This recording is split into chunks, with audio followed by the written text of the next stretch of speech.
This video from 5 months ago, you'll know I stated then that the latest iPhone SE is failing because of its outdated design.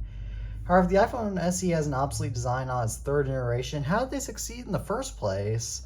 Let's take a look at how each iPhone SE compares to their highest-end counterparts to see how the iPhone SE evolved from a bargain to a ripoff. Let's begin. The comparison I'll be making is between the first iPhone SE and the highest-end iPhone available at its release in March 2016, being the iPhone 6s Plus.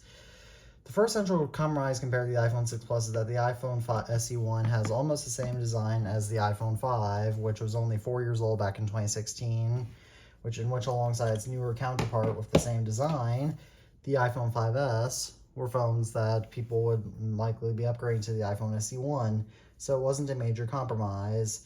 This older design also houses a small 4-inch display compared to the 5.5-inch display of the iPhone 6s Plus, which is not a deal breaker for many people, considering that it would be not be a downgrade if users are coming from an iPhone 5s or older, which would be very likely. The second key compromise compared to the iPhone 6s Plus is that the first iPhone SE only has a 1.2 megapixel front camera compared to the much better 5 megapixel front camera on the iPhone 6s and 6s Plus, which can be an issue, but is eased by the fact that the iPhone 5s also has a 1.2 megapixel front camera and was only 3 years old at the time of the first iPhone SE's release.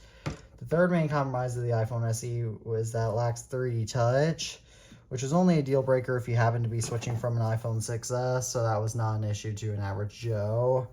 In short, the first iPhone SE had no major compromises between higher-end iPhones, especially for a typical consumer. The iPhone SE was released in April 2020 when the iPhone 11 Pro Max was the second highest-end iPhone for sale.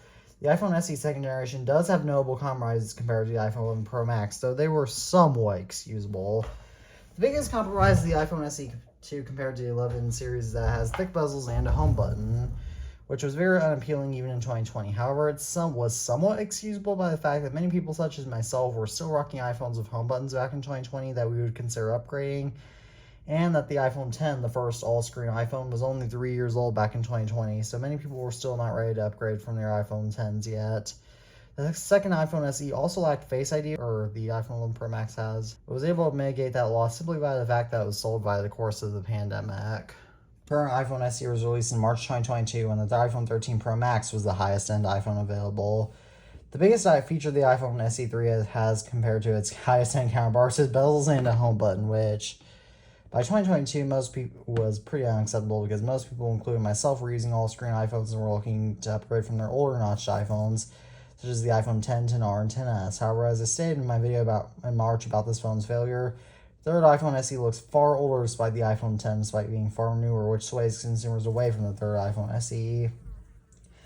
The lack of Face ID on the third generation iPhone SE was also a bigger caveat in 2022 than in 2020 when its predecessor was released, because not only did every other iPhone have Face ID in 2022, and even in 2020 for that matter, the pandemic was also over by 2022 to the point where unless you need to wear a mask for your job, no one has to worry about being unable to unlock their phone with a mask on, especially because Apple enabled that in iOS 15.4.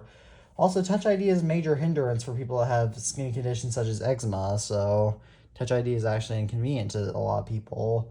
But the iPhone SE3 also lacks ProMotion, while the iPhone 13 Pro Max has ProMotion, which might not seem like a big deal at first until you see an Apple device with ProMotion and realize how crucial it is because it makes devices feel way faster.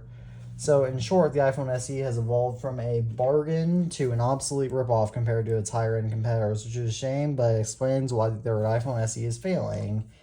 As always, thank you all for watching this video. I'm the iTunes Fanboy, and peace out.